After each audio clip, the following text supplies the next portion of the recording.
Hello, everybody. I hope you guys are all having a very good day today. Today, I'm going to be presenting my presentation on the firebombing of Dresden. And as you guys can see here in the background, we have a picture of Dresden, or more or less a historical photo that was taken after the bombings. It's sort of an overhead shot to sort of give you guys a little taste of what's to come throughout this presentation. Um, It is noted that the firebombing of Dresden is one of the most controversial attacks, or more specifically, bombings, to ever occur during the span of World War II. Um, as the second statement in my title says, the 3-day fire rain. These attacks were spanned over 3 days and was delivered by the British Royal Air Force and the American Air Force in joint operation. It was a ferocious and surprise attack that Dresden was completely unprepared for, as most cities during this time were. But to address the horrifying events that occurred over the 3 days from February 13th, 1945 to February 15th of 1945, certain topics need to be outlined and discussed, and that will be stated in the next slide about what will be happening throughout this presentation and what certain topics will be discussed. So topics discussed within this presentation. Within this presentation, there will be a multitude of different topics that will be discussed to truly grasp the events of the bombing of Dresden, along with the events that occurred prior to and the aftermath of one of the most gruesome attacks to ever occur during World War II.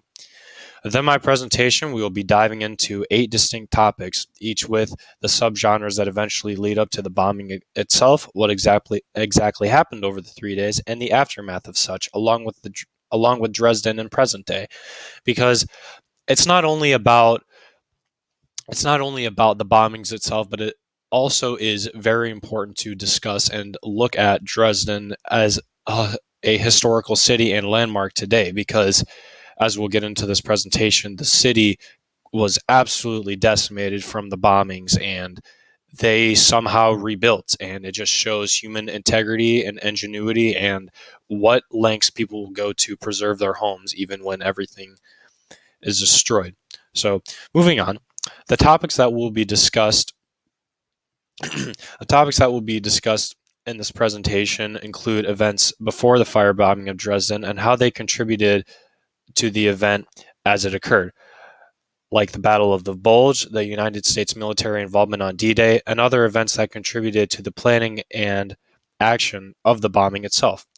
The actual location of Dresden will also be discussed, and the overall importance it served during World War II and how it aided Nazi Germany throughout. The exact question and answer of why the bombing occurred in the first place, along with the planning and execution of the attack over the 3 days, will also be discussed within the presentation. A first-hand witness account of the bombing will also be discussed due to the historical importance and relevance and overall immersion through someone who had witnessed their city being reduced to ash and rubble. It will also be worth discussing how the remaining residents of Dresden rebuilt and reconstructed their city, and how there was very little downtime to process the event of what happened because of their willingness and determination to create, or more or less recreate, their city back to its former glory. Finally, I will give concluding thoughts on the bombing itself and the overall emotions and feelings that I feel towards the event, meaning towards the end of the presentation, I will be giving my insight as to why I believe the firebombing of Dresden should or should not have happened, because there's a multitude of different factors that will be discussed during this presentation on everything that happened. And I would also like to hear your guys' opinions for the 3 other individuals who will be watching my presentation. I would really appreciate it if you guys would create a thread underneath my video talking about what you guys believe. Do you guys believe that the firebombing of Dresden was justified?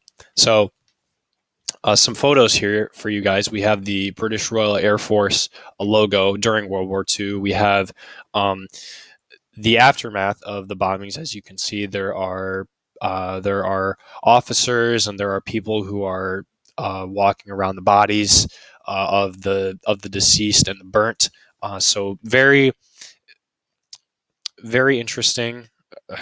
not so much interesting. It's a very horrific event. I'm not going to sugarcoat this. This is one of the most destructive and war crime ridden events that ever happened all throughout World War II. Obviously, World War II was a terrible and terrifying and destructive time for everybody, but this definitely is up there with some of the more threatening bombings that occurred during World War II. So, I will also be giving a sources cited page of some of the books that I used within this presentation, along with a few articles I read online, because there's certain information in the books that I read that I wasn't able to put into the presentation, and so further research had to be conducted as well. So moving on to slide number 3. So slide number 3, the beginning and the end for Germany and the Nazi Party from 1944 to 1945. Now, some of you guys may be asking, well, Joey, why are you only discussing these 2 years?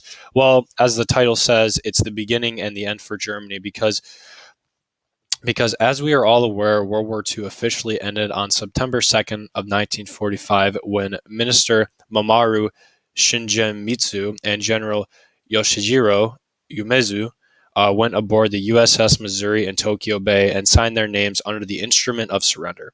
However, in regards to the main powerhouse of World War II, the Nazi regime, on May 7th of 1945, the German Third Reich was deemed unconditionally surrendered at the Supreme Headquarters.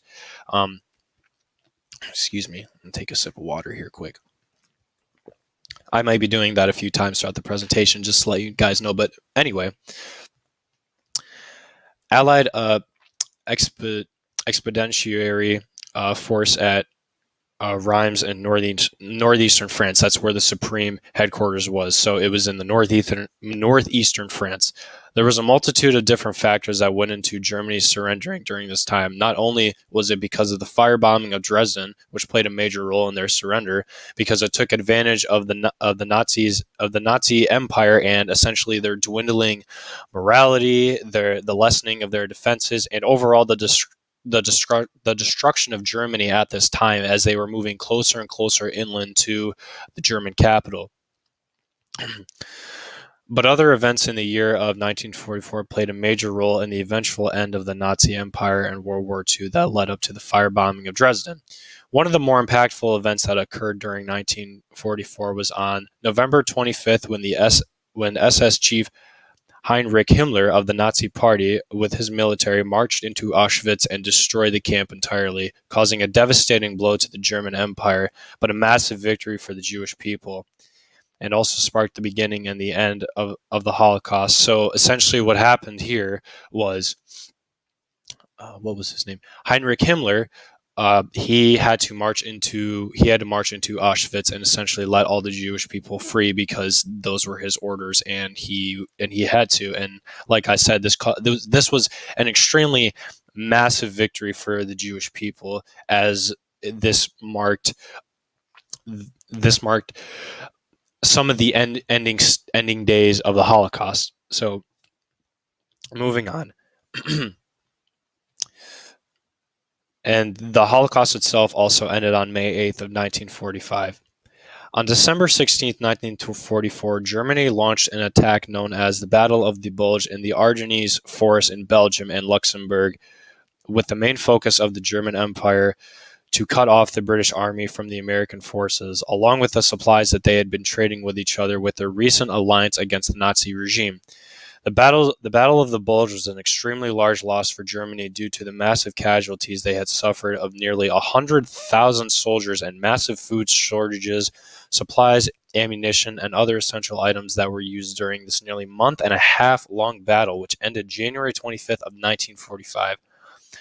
This is one of the largest losses and the biggest detriments to the German Empire during this time.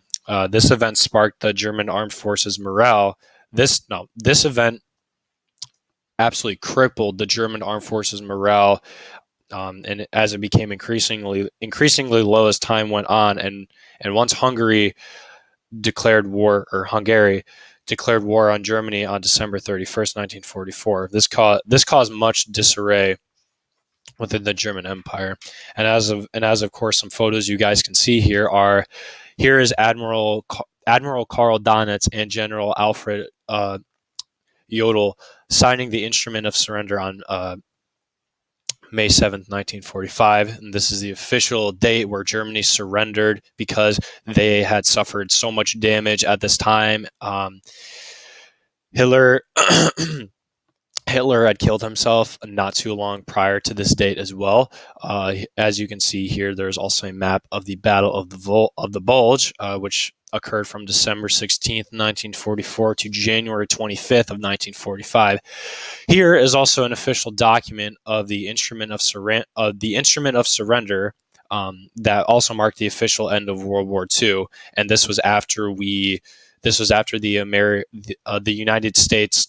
The United States Air Force dropped Little Boy and Fat Man on Hiroshima, and eventually the Japanese the Japanese had to surrender because there was no way that they were going to complete this war and essentially do what they sought out to do. And this is a photo of some Hungarian forces declaring war on Germany.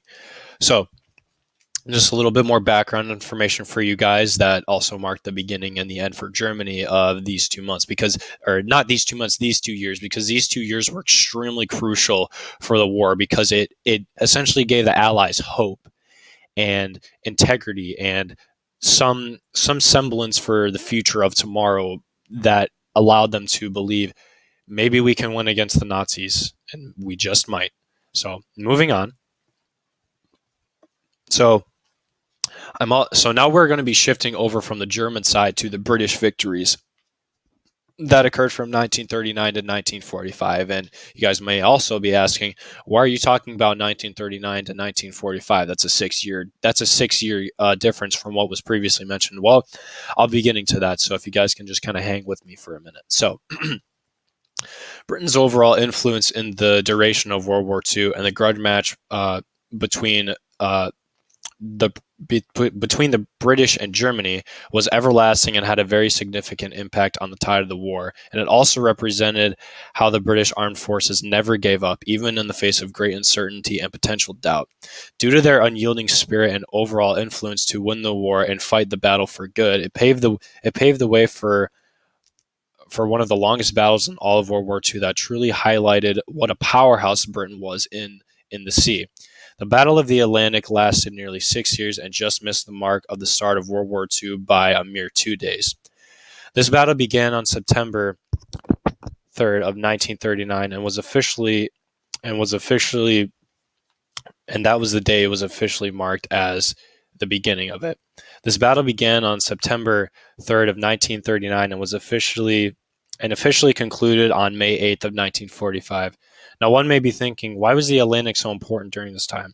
Well, this answer is quite simple. Think of it as the Silk Road during World War II, but in the ocean and covering a much larger geographical area. The sea, the Atlantic Sea, or the Atlantic Ocean. Sorry. And meaning in the sense that it gave crucial supplies to Britain from its allies over in America, and essentially without that, the Britain would lose a very large section of territory during the war. And once the German U-boats were created, the British Navy did as much as they could to defend themselves against the Luftwaffe, but in the beginning and even some of the later stages of this battle, British had suffered massive casualties, but we will cover that in a moment. The Nazis had now. Sorry, I'm getting off track here. I'm blanking here a minute. Sorry, guys. So. Now, while it's true that the Nazis had an extremely large boots-on-the-ground force, a terrifying aerial brigade, along with its very stealth-like navy, during the 6-year duration of this conflict, they had one simple flaw that the British Navy knew they could expose. Because, as we all know, the Nazis essentially use brute force and guerrilla tactics to strike fear into their enemies and take over large sections of land and sea in short order. The British Navy knew they could expose this by thinking 2 steps ahead and being calm and collective in the face of battle and planning for what was to come. During the duration of the Battle of the Atlantic, the Germans the Germans essentially had the main tactic of destroying the British naval ships faster than they could be replaced or repaired by by destroying neighboring factories and other parts given to them across the sea. So it was essentially destroy the places that were producing the parts so that no more parts could be produced or allow the boats to be reprimanded and reconstructed. So as time progressed, however, the British Navy realized and decided to expose this tactic and create one of their own. Throughout World War II, the British armed forces had a key advantage over many of their enemies, not over many of their enemies. Not only did they have incredible leaders all over the land, air, and sea, they had radar, as well as they improved their coordination against the Nazis. Another key element that led to the Allies' victory, and especially for the British Navy, was that they took note that the Nazis were willing to destroy their enemies, a cargo ship, and naval fleets faster than they could be produced. The Allies decided to essentially ramp up the pace that the ships were being produced.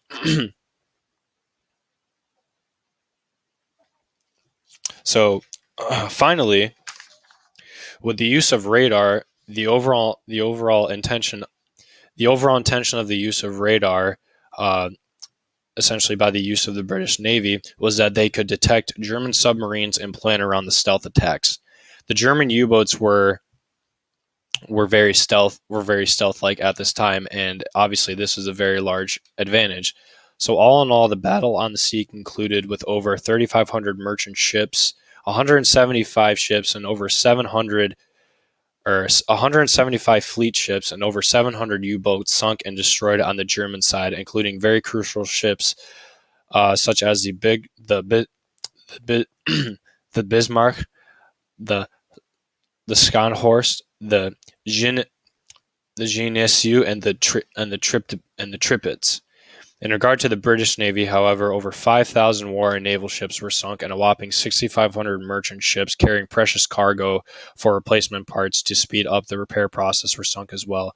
Miraculously, the British Navy and its allies took over the victory, which was a very large boost of morale and quite literally turned the tides of the war, both metaphorically and physically. So, essentially, the Germans had this plan of, well, we can destroy their factories, we can destroy the boats faster than they can be produced, and we can do all of these. We will just use brute force. We will essentially use the blitzkrieg, but in the ocean, to destroy Allied ships and Allied factories that are creating the ships and other incoming ships from the United States that are trying to help out the British. But essentially, the British took note of this after a few years of fighting, and they essentially came to the conclusion: we will just build them faster, and we will fight harder, and we have radar, we have sonar, we have all of these different technological pieces that we can use throughout the war to win against the Germans. So on the left, you guys can clearly see here's an early photo of the American naval cargo ships delivering supplies to Britain in the Battle of the Atlantic for certain war efforts. This was just an aerial shot that was taken. Here's the British Royal Navy and the Department of the Navy in the United States of America. That's essentially what the badge looked like in World War II.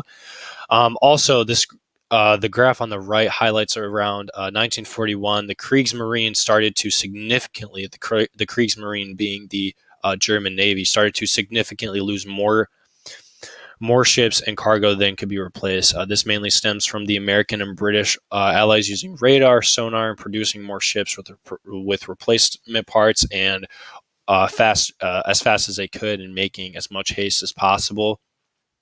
And overall increasing their strategic thinking from their allies. As you can see from the graph here, the U-boats, essentially around 1941, there started to become a massive uptick in what was being lost at this time, and then the Allied merchant shipping, the cumulative gains and losses started to actually overtake the German U-boats being destroyed. So there were less and less ships being destroyed at the time. So moving on to slide number 5. So we will also be discussing, in this slide, it is titled Turning the Tides of War, Part 2, and the British victories continue, because there are more British victories that we need to talk about that were taken against the Nazis during this time. Excuse me. Now, Britain had multiple different victories that they took against Germany during World War II and overall at this time. And while the United States had certain victories against Germany during this period, Britain's involvement during the war was obviously longer, and this allowed them to have higher tensions and larger will to defeat Germany as opposed to the United States. Not denying the United States had an incredible amount of willpower to overall destroy the Nazi forces and bring whatever soldiers they could have home. But the tensions between the British and the German and between the British and the Germans were extremely high, and the tensions were massive. So, and this in turn led for massive victories for the UK home front, which turned the tide of the war towards the Allies' favor. To be more specific, during the year 1940s, it was the year for Germany and the Nazi. It was a great year for Germany and the Nazi Empire as a whole. They were finally showing the world what they could do and how much physical, mental, and geographical damage they could incur upon their enemies. For example, Hitler's Aryan race plan and his visions of a perfect world under the rule of one person came into play with the construction of Auschwitz that began on February 2nd, 1940, along with Germany attacking Denmark, Norway, Belgium, the Netherlands, Luxembourg, and France all in 1 year. And this is, my God, they caused so much damage in World War II. It is absolutely unbelievable. However, with this plethora of victories under Germany's belt, Britain had to react with haste. One of the most influential and tactile victories in the entire history of World War II for the Allies' side was the Battle of Britain, which occurred on July 10, 1940 and ended on October 31st, 1940. The reasoning behind this battle is very unique, and a huge victory for the Allies, and especially the UK home front, was due to the battle being solely fought in the air between the British Royal Air Force and the German Air Force, the Luftwaffe. This battle was sought because Germany needed to control the English Channel to invade Britain and to cut off certain incoming supplies from neighboring countries that supplied Britain with essential needs for war efforts. I apologize. However, the British spirit was pushed to its limit, but the RAF reigned victorious in this 4-month-long battle. I mean, 4 months of fighting in the air is extremely admirable and downright insane at the same time. But how Britain secured victory stemmed from a plethora of tactics and strategies that were needed to be exposed from both the German side and also taken advantage of from the Britain side to ensure victory. For example, the Royal Air Force and the Luftwaffe were very similar air brigades in the sense that they were both powerhouses and forces to be reckoned with, both in the physical pilots themselves and the engineered planes that clash with one another. In regards to the overall tactics that the British Royal Air Force used to defeat the Luftwaffe, while they were severely outnumbered, this allowed their attacks to be more centralized and narrowed, and allowed the Royal Air Force to develop an air defense network, and it also allowed them to develop the doubting system, which essentially allowed for radar and ground defenses to be used as efficiently as possible, along with targeting certain load. Along with targeting the bombers first, and ensure that the more critical planes and factories would be safe if new planes needed to be flown into the air immediately or replacement parts were needed. Just want to make sure everything is okay. So, anyway, the biggest tactics that were used during this time were to, obviously, you guys can see from this photo here, this was just an overall graphic showing how how the odds were heavily in the Luftwaffe's favor. As you guys can see, they had over 2,600 aircrafts that included bomber planes and overall attack planes as well. And the Royal Air Force fighter crews only had around 640 aircrafts. Can you believe that? That's insane. And as you guys can see, they were deemed the few. And so, but this also came as an advantage to the British Royal Air Force because, like as previously stated, it allowed their attacks, to become more centralized and concurrent with one another. So it was an overall victory all around for the British Royal Air Force. There's also a picture on the bottom left that shows the aftermath of the Battle of Britain and essentially the destruction that ensued. And miraculously, they rebuilt. I couldn't tell you why. I mean, the human spirit and human determination is a hell of a thing. I'll tell you what. And this is on the right. There's also a graphic of the map of the Battle of Britain. And this essentially shows the red essentially shows where the Germans were coming from, and the inland red where it's like a dotted red line also shows where the Luftwaffe was coming from as well. But one thing to be noticed about the internal red line with the dots on it was it essentially is where the attacks were to be expected and where the radar was greatly used. So moving on once again. So now we're going to be turning our attention to the American victories. Excuse me. We're going to be turning our attention to the American victories and the turning tides of the war for those as well. In the year 1944. The years of 1944 and 1945 can be deemed as a winning streak of sorts for the Allies who were against Japan and Nazi Germany during this time.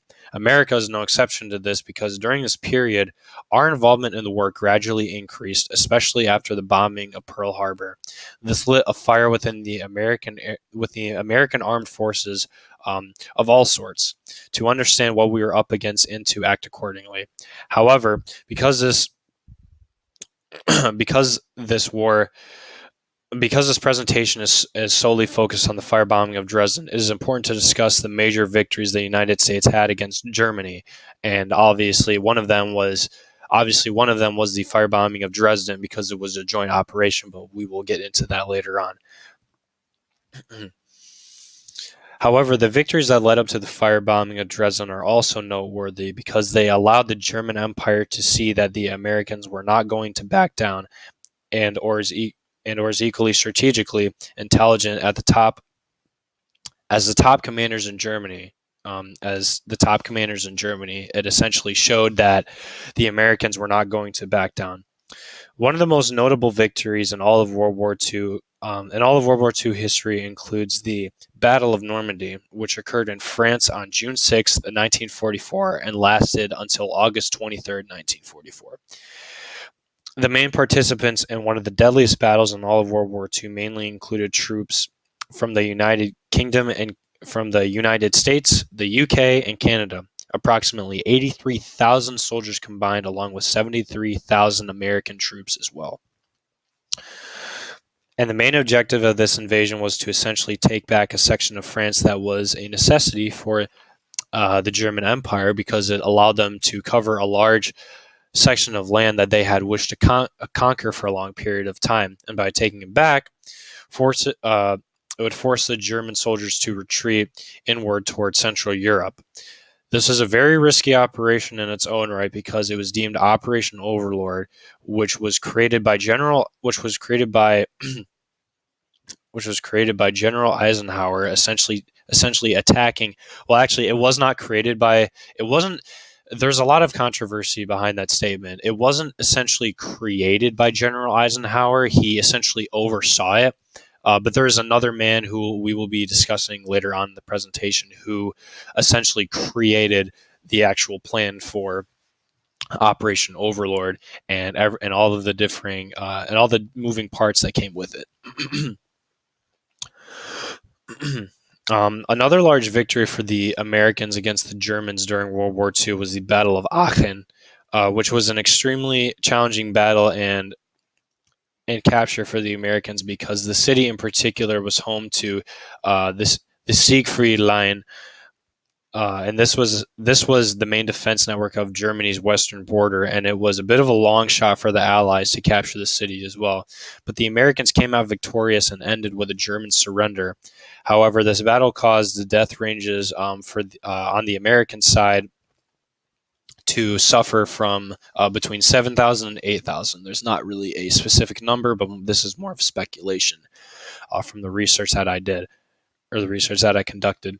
And this caused a very quick halt for the further advancement of the American troops further into Germany and Europe. And this battle occurred on October 2nd of 1944 and lasted up to October 21st of 1944. And this was a ferocious 19-day battle. These victories were extremely important to the overall surrender of the German Empire in World War II because they ultimately highlighted the Allies, especially the Americans, because it highlighted that the Americans had a will that was unparalleled by the enemy, and it was a triumph that represented how good can win over evil. So onto the actual slide itself. That was some more information for you guys to sort of dissect and read there and listen to me from there. So these are some photos of the Battle of Normandy. And obviously it was one of the biggest victories from World War II. And below the top left photo, there's a map of essentially where the boats were going to. They went all along the coast of Normandy. Also, another quick note to take, another thing to take note of is how there were also paratroopers that went behind Germany enemy lines into essentially the inland of Germany, and they would kill German soldiers that were arming turrets, gaining supplies, and et cetera, so that it would allow for the troops who were able to be seen storming the beaches, so that they had a better chance of reigning victorious on this battle. And the Battle of Aachen also was a major victory because essentially after the Battle of Normandy, they were pushing further and further into Europe, and they took over a large city where many German troops resided. So moving on. So now that we have had some time to digest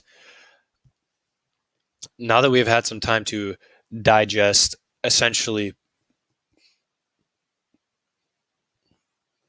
excuse me, sorry. Like I said, now that we have had some time to digest essentially the three big names that were involved in the bombings of Dresden, it's time to start leading up to the actual event itself. And I believe, and I personally believe that taking a look at a brief history of Dresden is very important to sort of understand and realize the importance of the city, and also have a better understanding of the event itself. So sorry, I'm just trying to gather my thoughts here. So Dresden has a rich history of ups and downs, meaning it has had certain periods where the city has prospered and thrived, and others that have been met with death and destruction. Dresden was founded in the year 1216, and its name translates to the forest dwellers, to quote unquote forest dwellers on the plain. The city was founded by Margrave Dietrich of Meissen, Meissen, and originally was a major fishing site for the Slovakians during this time. Some major events that occurred in Dresden over its history can be noted from the year 19 or from the year not 1945, the year 1745. This essentially was a year where the Treaty of Dresden was inscribed between Prussia, Saxony, Austria, and Austria. And once this document was signed, it officially marked the end of the Second Silesian War. However, only a couple years later did the city of Dresden ensue heavy destruction during the 7 Years' War that lasted from 1756 to 1763. This war essentially started because Frederick the Great of Russia invaded Saxony in the year 1756. The main reasoning behind Frederick's capture of Dresden was because of its warpath and capture of Saxony. After that goal was reached, he had other ambitions to expand his empire, and Dresden was a perfect site for for his ever-reaching expansionary desires.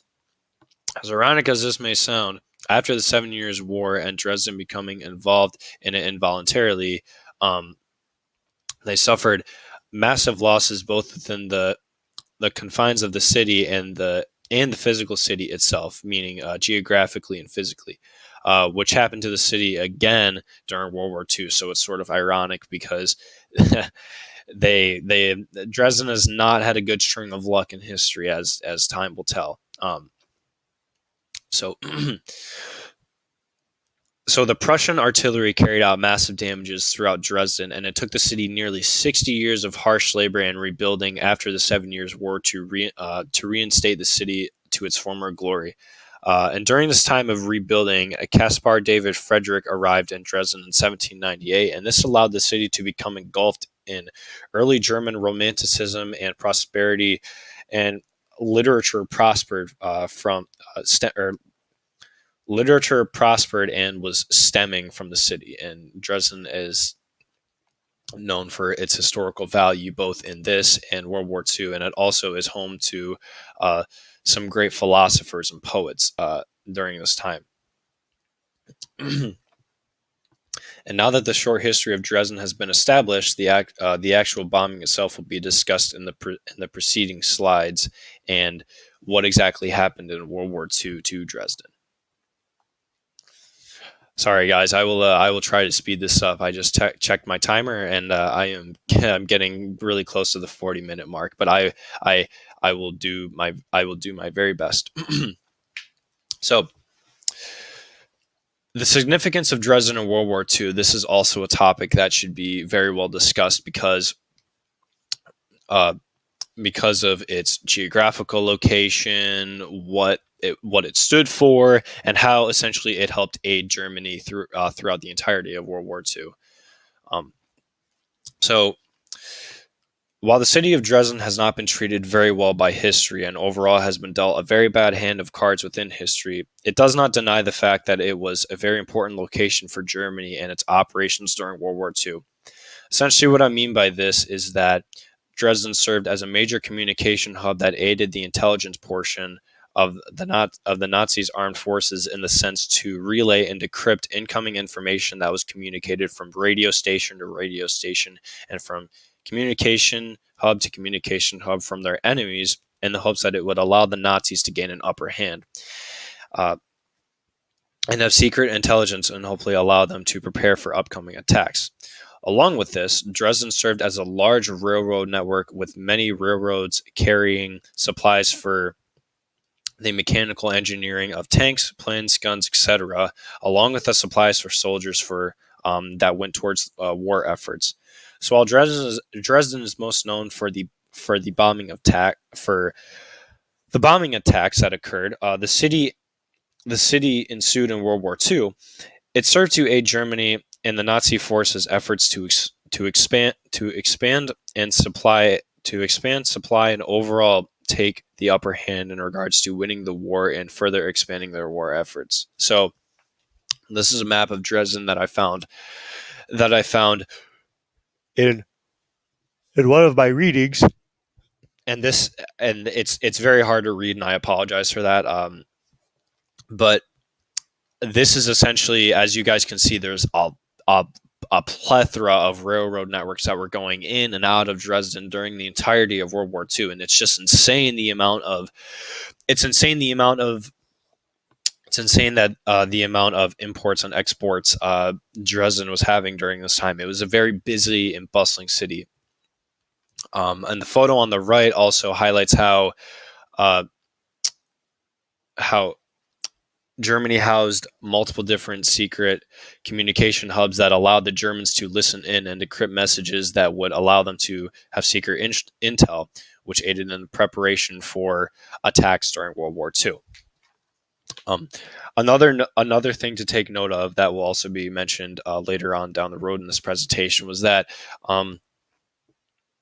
I believe I already mentioned this, but the fact there were many different factories that were in Dresden during this time that, like I said, they produced synthetic oil was a gigantic part of Dresden. They also produced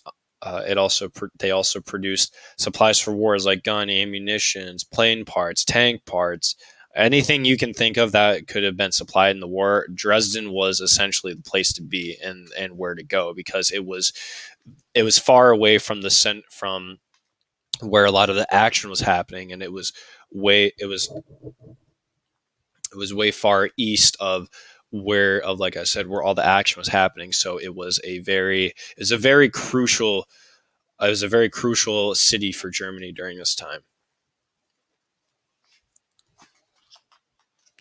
Oh, sorry about that. Sorry guys, give me a second here.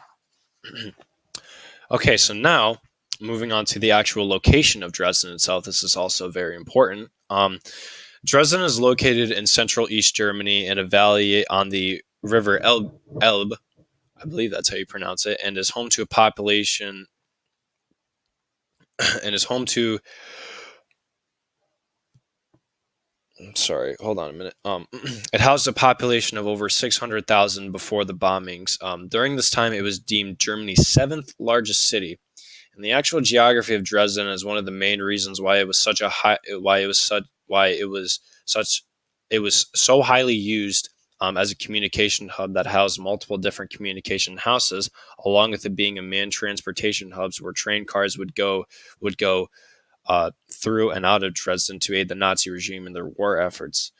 Along with this, the Elbe River runs through Dresden, and this also allows for small ships to come and go as they please to add on to the carrying capacity and the overall main reasoning as to why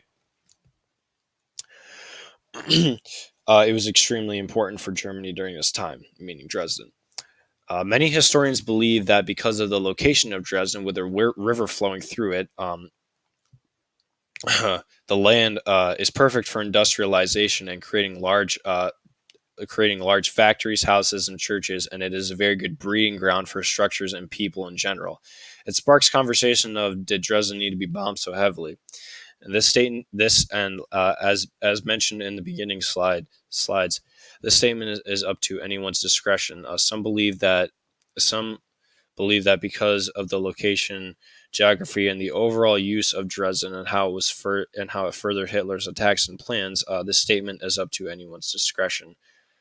Some believe the location, geography. Oh, sorry, I think I might be repeating myself. But nonetheless, Dresden was economically and geographically a very useful territory in completing plans, communicating with allies, and intercepting encrypted messages, and knowing the plans of the enemy, and being a massive transportation hub. As being a massive transportation hub for Germany during this time. And it served its purpose up until the bombings, obviously, and it was a very extremely effective city. And here's a little graphic for you with a little arrow pointing to where Dresden actually was, and it shows that it was very far away from it was a pretty decent way out of the action. Obviously, it's right by Berlin, but however,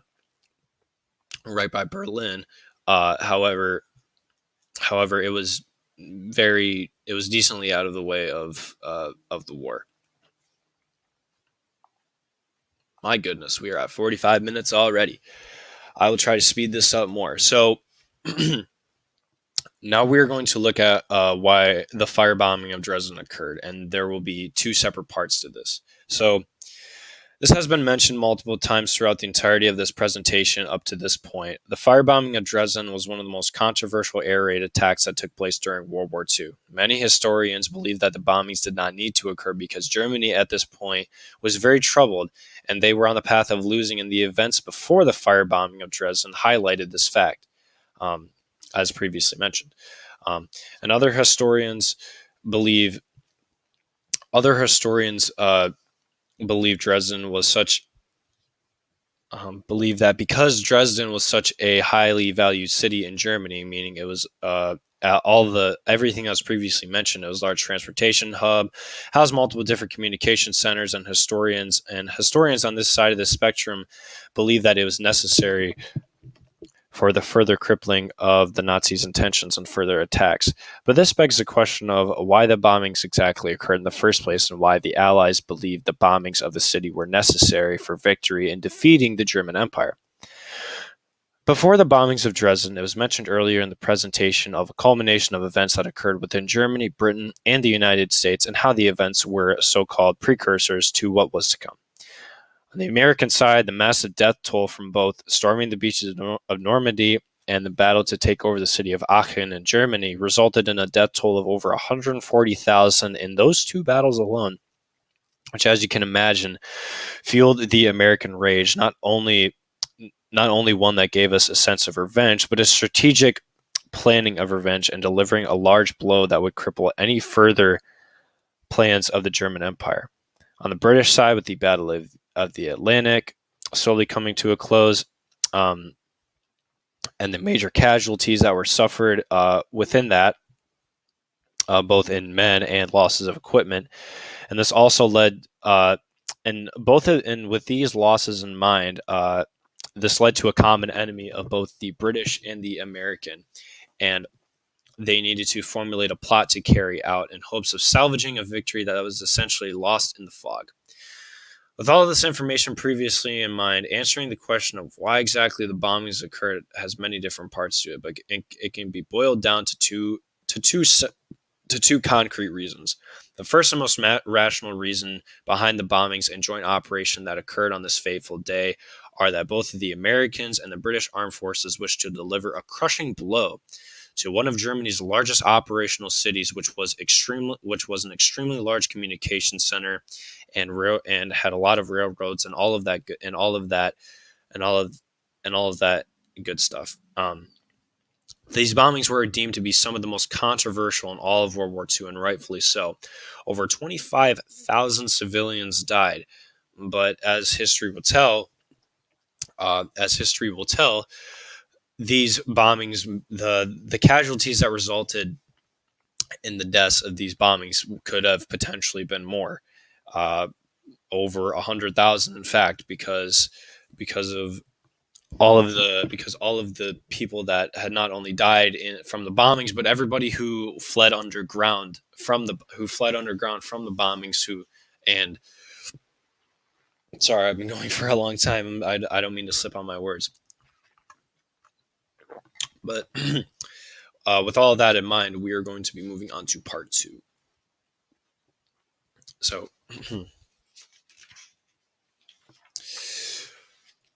moving on to part two.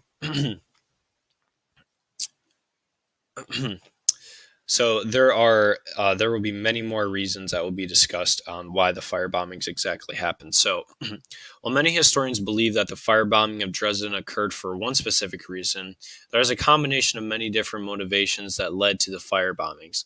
But with this in mind, the main goal of this entire operation was to strike a massive blow into the heart of Germany and incentivize the Nazi regime as a whole to surrender or face the wrath of the Allies. With this in mind, there are many other reasons as to why the bombings occurred.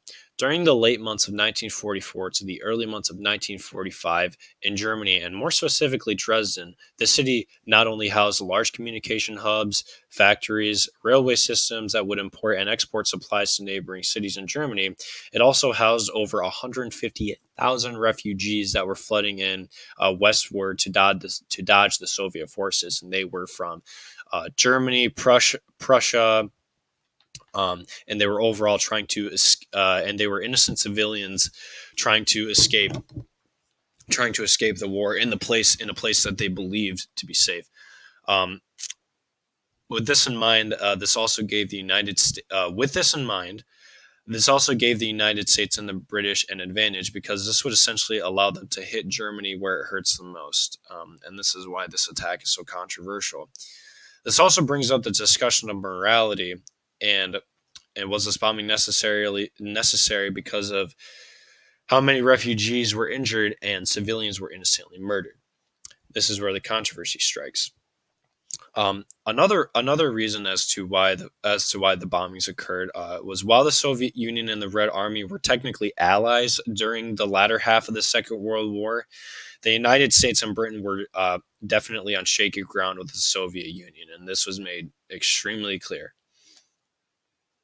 Um, and essentially, because of this, the British and the Americans wanted to show the Soviet Union that they were strong physically, mentally, and strategically, more or less sending a discreet message to the Soviet Union to not breach the written contracts that were already set, and for no further trials to take place between the United States, British, and the Soviet Union. And finally, the Soviet Union was expanding further and further into Germany during this time, along with Dresden containing everything it had with the troops and the communication hubs and the factories for supplies, and being a central for one of the largest railway systems in all of Germany. During this time, the Allies wanted to strike Germany first in the hopes that the Soviet Union would not take over Dresden and use it to their advantage. So while these reasons for the bombings may seem different yet extremely similar, the end goal remains the same: hitting Germany where it hurts and giving them more of a reason to surrender and cease all of their operations further. So that was a lot of information to take in, but essentially it boils down to this. The American and the British wished to show the Soviets that they were not to be messed with, because while the Americans and the British were two extremely large powerhouses at this time, the Soviet Union definitely had certain legs up on them in terms of fighting in their own home territory, and even certain weapons as well. So they wished to show that they were not afraid to attack Russia if need be, and they also wanted to show them that they were strong. There's a photo on the very left, and it highlights how certain refugees in Dresden at the time felt lost and confused about the recent events, and one can only imagine the horrors that they had witnessed. On the very right, you can also see a well-depicted painting of how Dresden looked during the bombings. Nothing but death and destruction occurred during this time. Alrighty, moving on. So, we're going to be discussing the central goal of the firebombing of Dresden. Now, with all the previous information in mind, it may be a bit overwhelming to narrow down one central motive or idea as to why the United States, along with the British, banded together to firebomb Dresden into oblivion. As history will tell us, however, usually when there is a conflict either between two nations, two countries, or perhaps even two halves of a country, both sides have different reasons as to who, what, and why they are fighting and what they are fighting for. This has been proved to be the case with almost every conflict, whether it's on a scale of nation versus nation or group of individuals versus another group of individuals with differing ideas, and whatever reasoning you believe to be the most influential within the decision making between the two allies to carry out this mission. Every aspect of this mission was a motive towards a greater goal: to hit Germany where it hurt, leading to their ultimate surrender. The culmination of bombing one of the central locations in Germany that were extremely important. That was an extremely important physical location for many different operations, along with the timing at which Dresden was bombed, with damage being dealt by two massive countries who had some of the brightest strategical and mechanical minds in all of World War II, created a perfect storm for death and destruction, and a dual effort that ended in a victorious win for the Allies and a crushing defeat for Germany and the Nazis as a whole. So, with the main goal in mind, the Allies essentially wanted to create a halt to all of the further operations that Germany had wished to ensue. So, this was more or less a wake up call, telling Germany, "Hey, uh, we know what you guys still want to do, but I'm sorry. We not really. I'm sorry, but we have to do this, and we're going to do this." And they did do this. So this is a little slide that I created with one of the bombs. Obviously, that was dropped. It's a little great photo there, in the British and the Royal Air Force. And there's also a red line uh, that I drew there, which essentially marks where the British and United States were coming from at this time. So, and now we are at the firebombing of Dresden, Part 1, the night of February 13th. So now we are getting into the meat and potatoes, one could say, of this presentation. We've looked at a plethora of different factors that have led up to what will now be discussed as the bombing itself that occurred on the night of February 13th and ended on February 15th. Before diving into the bombings itself, however, we must discuss some important aspects of what occurred before the bombings, not of what occurred before the bombings. Not everything that was just mentioned, but more along the lines of what led to the charge of this event, what equipment was involved, and what the actual plan was once all of the information had been laid out on the table. Once the bombings themselves actually occur. So the two big names to keep in mind of who led the firebombing or the firebombings are the Air Marshal Arthur Harris, head of the British Royal Air Force's Bomber Command, who was ordered by Deputy Chief Norman Bottomley to carry out the bombings, along with commanding the United States Air Force and planes involved to bomb certain areas. As previously discussed, Dresden was a very high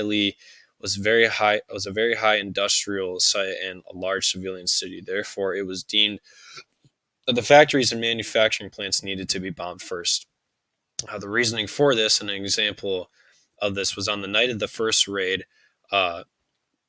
It would be considered a double strike by the British Royal Air Force, meaning there would be an initial strike on the location, and then approximately 3 hours later, as authorities and rescue workers arrived to put out the flames and do what they could, at the time another wave of planes would fly through and bomb them as well. Concerning that the actual planes that got executed, what actually happened in the planes that flew over. 360 heavy bombers bombed a synthetic oil plant in Bolin, which was approximately 60 miles, was 60 miles away from Dresden. And then approximately 3 hours later, a second wave, meaning a part of the double strike of Royal Air Force bombers, came through the outskirts of the factory itself to prevent any assistance that the authorities came through to essentially assist and assess the situation and help out anyone they could. They bombed them as well, and they all died.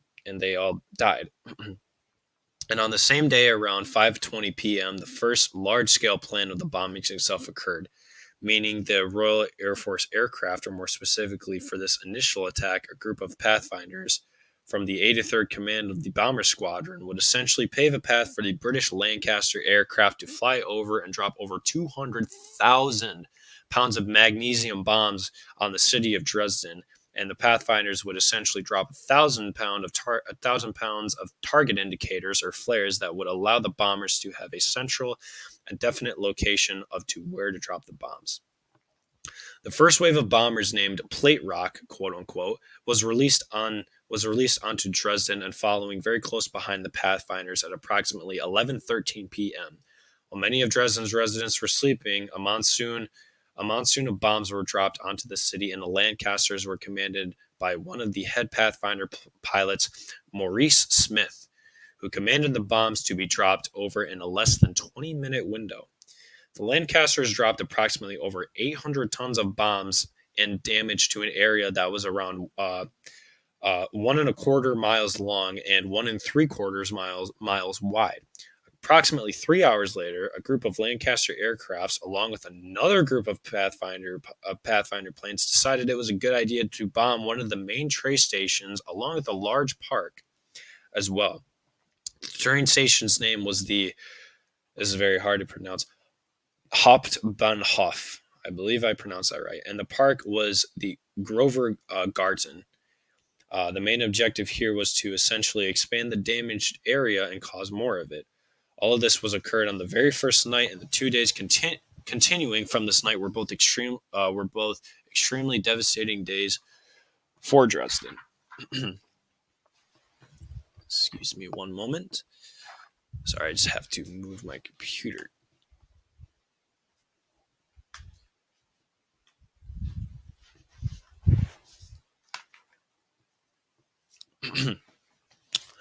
Oh, let me just make sure we're on track here. And yes, we are. Okay, so now we are on to, whoopsies. Sorry about that, guys. So now on to the firebombing of Dresden, Part 2, February 14th through February 15th. Continuing on the discussion of the bombing itself, the days of February 14th and 15th were more destructive than the previous nights of February 13th, and that day was only a taste of what was to come. On the morning of February 14th, 431 United States Air Force bombers of the 8th Air Force's 1st Bombardment Division bombed Dresden from the morning to midday, along with 457 aircraft of the 3rd Bombardment sorry. Make sure we're on time. I just want to take a pause here to Mr. Maniatis and everybody. I'm very sorry that I am taking very long. I'm just trying to cover a lot of information, but I really hope you guys enjoy this presentation. But anyway, moving on. So, as previously stated, 431 Air Force bombers from the United States from the 8th Air Force's 1st Bombardment Division bombed Dresden from the morning to midday, along with 457 aircraft of the 3rd Bombardment Division bombed Chemnitz. The 2nd Division bombed a synthetic oil plant in Magdeburg. This plant was used to drill or mine for oil that would supply any mechanisms in all parts of the Germans' armed forces. At the time, this was a devastating blow for several reasons, and most importantly, created a large suspension in the supply of synthetic oil for German war efforts until the end of World War II, because during this time, Germany was closing more near to the end of their efforts. Along with the first initial bombings on February 14th, around 316 B-17 flying fortresses bombed Dresden, and around 771 tons of bombs were dumped into the city at around 12:17 p.m. The weather on February 14th was particularly not in the United States Air Force's favor, as well, as many historians speculate that the United States Air Force was aiming at the marshalling yards in the Friedrichstraße district in Dresden. But because of the weather, the United States Air Force were forced to use radar technology and essentially bombed a large area over the central regions of Dresden, more aiming towards where many of the civilians were. And this day in particular caused a massive death toll of around 15 to 20,000. This is where a large majority of the death toll came from. The final bombings that occurred on this day was delivered by both the 303rd Group of B-17 bombers along with the 306th Group as well. They had approximately finished their bombings around 12:30 p.m. Historians find this day as one of the worst days in all of Dresden's history. And sure, the night of February 13th was a massive blow, and but February 15th was a day that caused another massive blow. Um, February 14th, in particular, stands out the most due to the amount of decimation and annihilation that occurred from the endless waves of bombs that sent Dresden into a pile of rubble. And moving on to February 15th, which will now be discussed, the 1st Division bombardments view was askewed as well because of cloud coverage, and the main city of Dresden was targeted again. The initial bombing sites were to bomb the previous synthetic oil plant a third time, so that any authorities that were aiding in reconstruction efforts would also be annihilated as well. So, with this taken into consideration, the division diverted their targets attention to the city of Dresden. Sorry, I misspoke. The cloud coverage was essentially too bad for the synthetic oil plant, so they moved to the city center of Dresden as another bombing target. And these bombs lasted from 12 o'clock p.m. to 12:10 p.m. and only 10 minutes of bombs were delivered on February 15th. Now, again, a lot of information to a lot of information to take in here. However,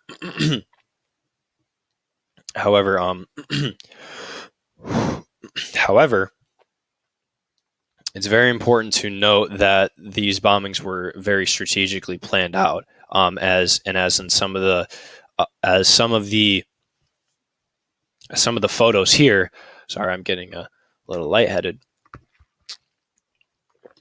American B-17 bomber was used to bomb Dresden here, and as it shows, that is and in the center photograph, that is essentially a napalm bomb going off in some of the outskirts of Dresden, and napalm bombs were also used. So, along with that, we have essentially the radar system that was used by the Americans at this time.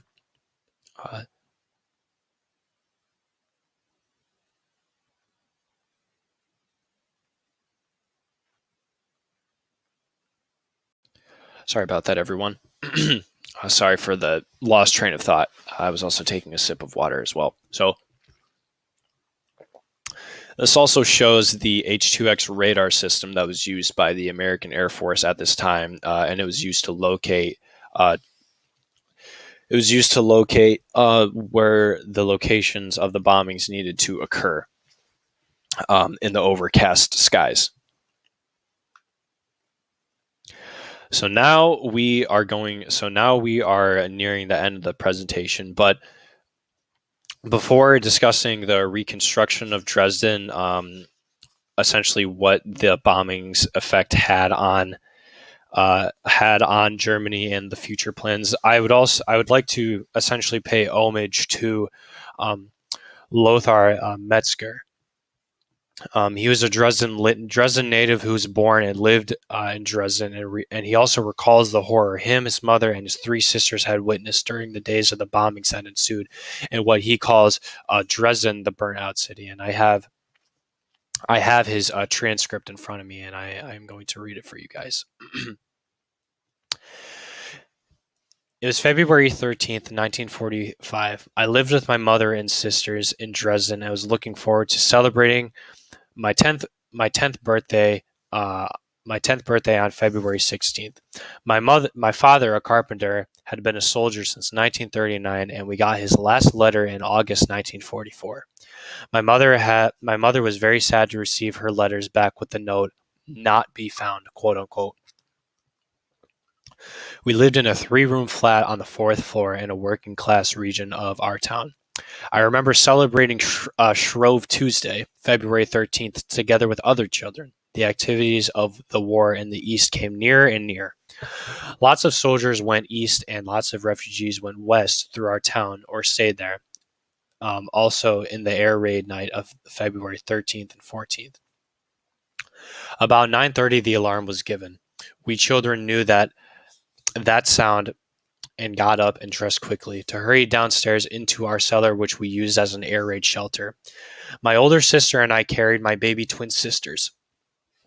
My mother carried a little suitcase and the bottles with milk for our babies. On the radio station, we heard great horror, the news. Attention, a great air raid will corn over our town.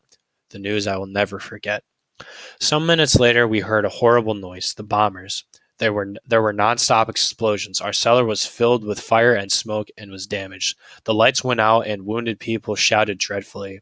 In great fear, we struggled to leave the cellar. My mother and my older sister carried the big basket in which the twins were laid. With one hand, I grasped my younger sister, and with the other, I grasped the coat of my mother.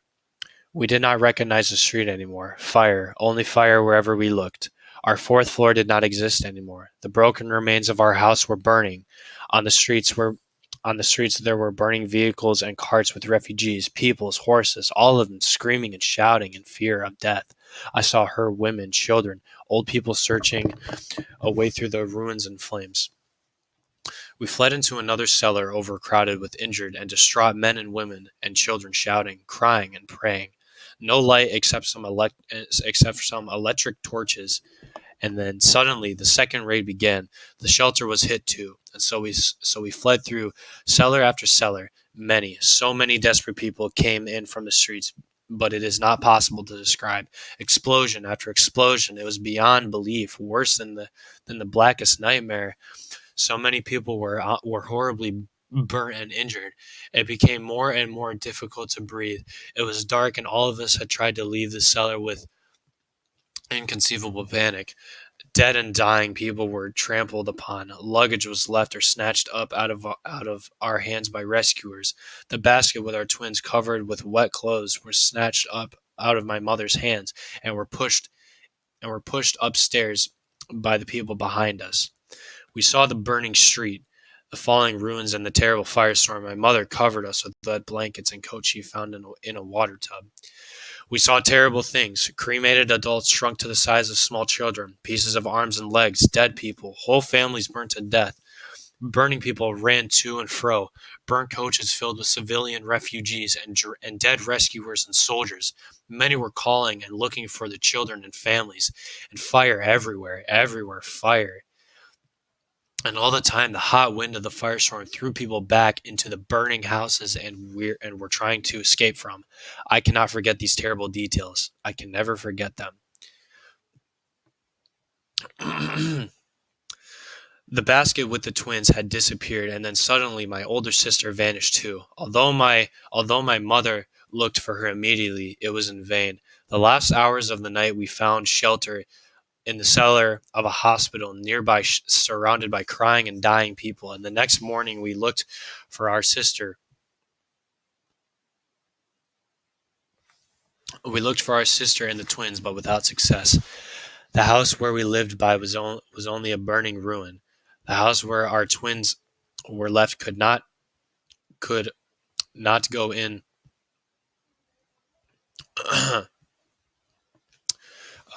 Could not go in. The soldiers said everyone was burnt to death, and we never saw my two baby sisters again. Totally exhausted, with burnt hair and badly burnt and wounded by the fire, we walked to the Loschwitz Bridge, where we found good people who allowed us to wash, to eat, to sleep. But only a short time, because suddenly the second air raid began February 14th, and was this house too was bombed, and my mother's last identifying papers burnt. Because exhausted, we hurried over the bridge with many other homeless survivors and found another family ready to help us, because somehow their home survived this horror. In all this tragedy, I had completely forgotten my 10th birthday, but the next day my mother surprised me with a piece of sausage she begged from the Red Cross. This was my birthday present. In the next days and weeks, we looked for my sister, but in vain. We wrote our present address on the last walls of our damaged house. In the middle of March, we were evacuated to a little village near Oschatz. And on March 31st, we got a letter from my sister. She was alive, and that distraught night, she had she lost us with other children. She was taken to a nearby village. Later, she found our address on the wall of our house, and the beginning of April, my mother brought her to her new home. You can be sure that the horrible experiences of that night in Dresden led to confused dreams, sleepless nights, and disturbed our souls. Me and the rest of my family, years later, intensively thought the matter over the causes, the political contents of that context of that night. This became very important for my whole life and my further decisions. Wow, an extremely heart wrenching story. This only shows the firebombing of Dresden and how horrific it was. Um, but anyway, moving on. So now we're going to talk about the aftermath of the bombings. Now, I promise these slides will not take as long as the other one because I'm sure Mr. Maniatis and everybody else listening, you guys are getting extremely antsy, and I completely understand. So the aftermath of the bombings. I also would like to go back to this. So this is essentially this is an article I found on one of the bombings. I think I may have said a book. I found this online. I found this online as well because I believed it added more flavor to the presentation, if you will, and just how deadly and gruesome and horrifying the bombings were. But moving on to the aftermath of the bombing. So these are obviously very gruesome pictures. There are piles of dead bodies still burning in ash, still burning, and they're smoking. And there are piles of arms and legs and dead bodies and carcasses and just death and destruction everywhere. Oh my God! So after the bombings occurred, after the bombings of Dresden occurred, the entire city was in shambles, both mentally and physically, and the entire future of the city was unknown and at a standstill. Still feeling the shock of what just happened after the bombings have concluded, it was estimated between 25 and 30,000 were speculated to have died. However, some sources believe the death count to range in the hundreds of thousands, which honestly would not be a big surprise given the city was bombed with napalm bombs that incinerated both the city and people in it, not to mention the civilians and refugees that were buried underground that weren't able to escape. These bombings were extremely unexpected from the British Royal Air Force and the American Air Force, and while there was some talk around Germany and especially Dresden about potential upcoming attacks, there was never really any worry that this would become a reality until eventually it did.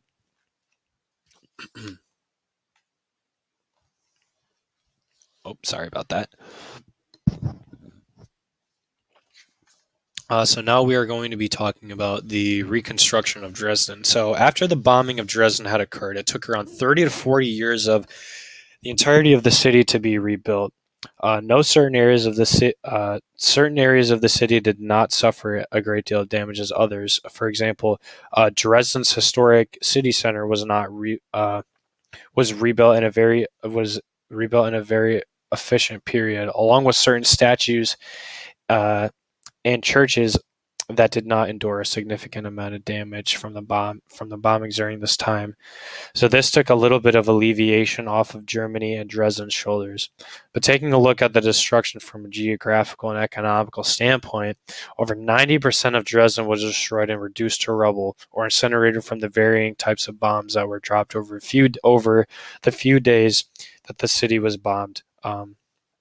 Economically, the reconstruction of Dresden cost somewhere north of $250 million. Can one even fathom that money in during World War II in those days?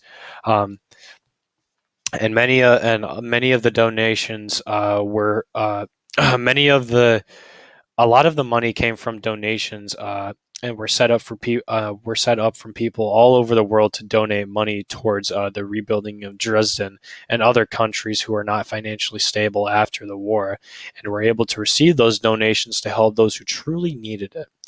Because everything they had destroyed in their because everything they had was destroyed and their lives were essentially ruined. ruined. Adding on to the economics of it all, there was a large amount of financial support that came from Western German states. Many architects and city planners that also came to rebuilding the city of Dresden. And some very important names in this time were included Mayor Walter Woodair and architect Dr. C. Herbert. And they had a large part to play in the rebuilding of Dresden piece by piece, but the majority of the hard labor took place from not only supporting Western German states, but anyone in Dresden who survived who wished to rebuild their land to former glory had to pitch in and help wheel away the rubble cart by cart. And because all of the railway systems were destroyed and everything they did, and everything they had built up previously was now destroyed, they essentially had to do everything by hand. And the completion of the rebuilding of Dresden did not end until the early to mid 90s. And these are just some photos here that essentially show the reconstruction and how everything was done by hand. And you can see in the bottom left some city plannings, and then the top middle photo in the right you can see Dr. C. Herbert, and on the very left you can also see on the right is Mayor Walter Whiter, and on the very left is Dr. C. Herbert. So these are just some photos to glance at and see and just show the amount of work that was put into rebuilding the city. So essentially, what effect did the bombings have on Germany and the Nazis' plans in the future? So how did Germany and its how did they fare against the firebombing of Dresden? And well, essentially, a better question to ask is is essentially what effect did it have on Germany? Because at this point, Germany had already taken many losses with the Battle of the Atlantic, the Battle of the Beaches of Normandy, and little by little, Germany was crumbling, and slowly troops from the United States, Britain, and Russia were inching closer and closer to the capital of Germany. After the bombing of Dresden, however, because Dresden was not so much a militaristic city, meaning it was not a place where many troops resided, guns or ammo or things of the like were produced, but much rather a large city where synthetic oils were being produced, in large railway systems, communication hubs, and certain factories that did in fact create certain machines and mechanisms to aid in the war. This essentially was, one could say, the final nail in the coffin of Germany's war efforts to salvage any sort of semblance that they could have had to engage their plans further. And this attack essentially solidified Germany's only option to It didn't solidify essentially the option for them to surrender, but it was very eye-opening, and I personally believe one of the biggest reasons as to why they surrendered. Also, along with this, on April 30th, 1945, Hitler committed suicide, and Berlin fell to the Soviets, which essentially was Germany's last-ditch effort to solidify any ground they had gained but lost due to the lack of resources, manpower, and overall willingness to go on. So to answer the question of what effect did Dresden have on Germany as a whole, it struck a large gash into Germany's humanitarian side, meaning it was a wake-up call that needed to be forcefully induced. And because Dresden was such a historical city as well, this made Germany very scared and frightful of what was to come. So moving on to some of the final slides here, I'm going to be talking about the city of Dresden in present day. And as you can see from the photos on the slide, this is only a fraction of the plethora of photos on the internet of Dresden from what was to what is in present day. After doing some extensive research online about reviews of Dresden and what the city looks like now, there's been nothing but praise for its remarkable comeback stories, because they got bombed twice, or they were destroyed twice, and how the people of Dresden banded together to create a brand new city that is now full of life and hopes for the future and a brighter tomorrow. And as was stated in the reconstruction of Dresden slide, it took them nearly 40 years and up until the middle of 1990 to finally finish all of the reconstruction from the damage that had been caused. And this in and of itself is a feat that only a collective group of minds who are willing to get down on their hands and knees and put as much effort and hard work into recreating what once was and improving on it in every single aspect possible is nothing short of human determination at its finest. And I personally think that this is an extremely effective feat, both in manpower and the human spirit. And it goes to show the lengths that humans will go to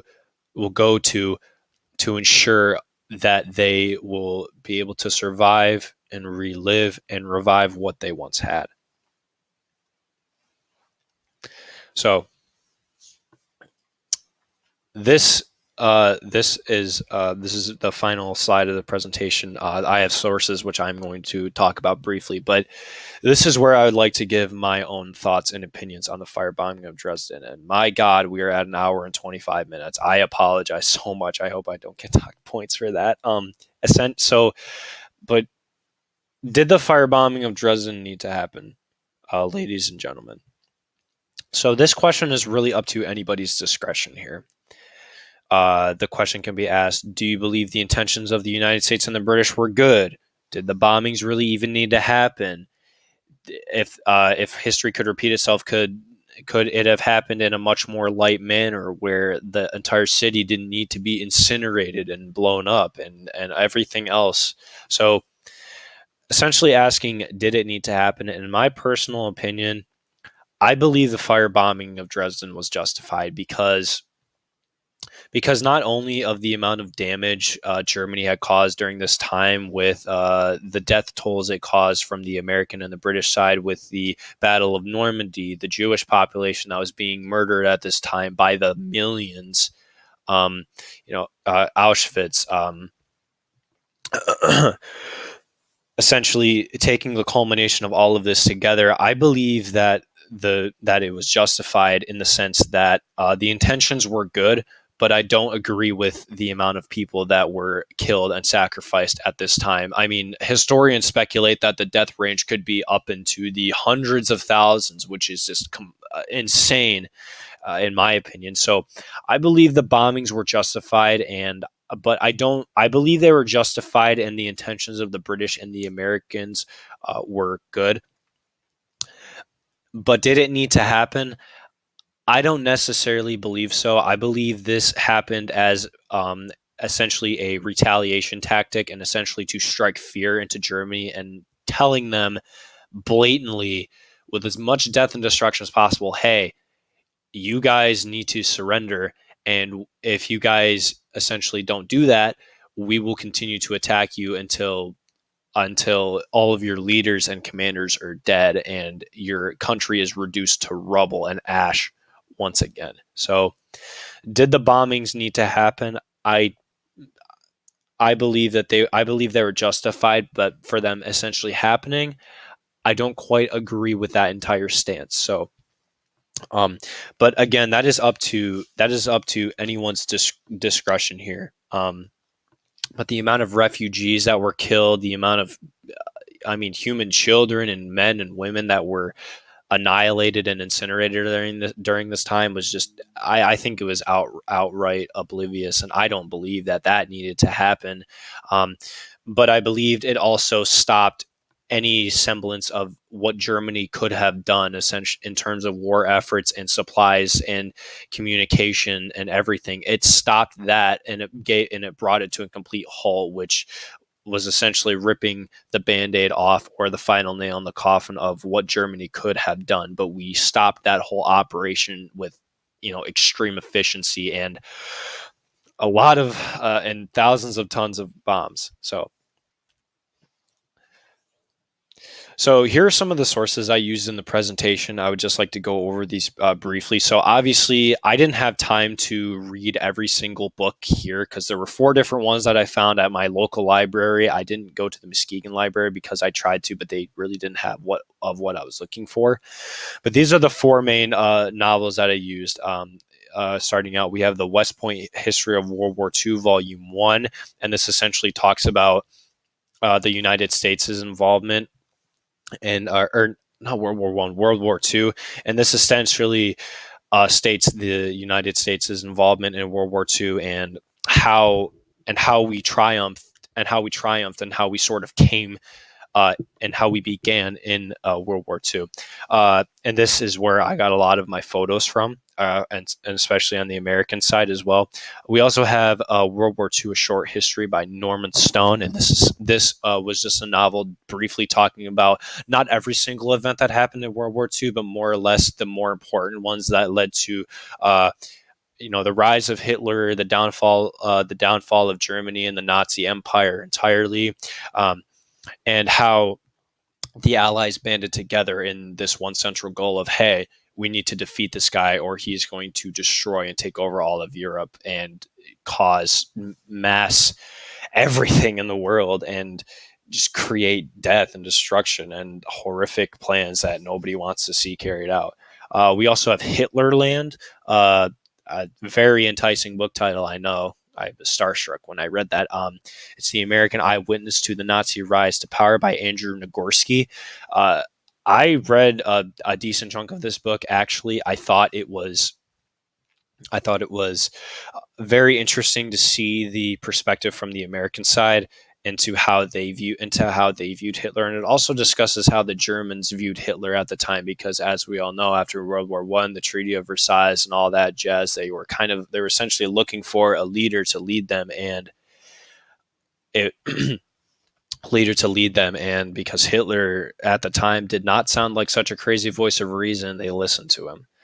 And finally, we have my personal favorite novel out of all of these, The Fire in the Darkness, The Bombing of Dresden, 1945. I read a decent chunk of this book as well. I would say I read about 150 pages of this book as well in my off time, as much as I could.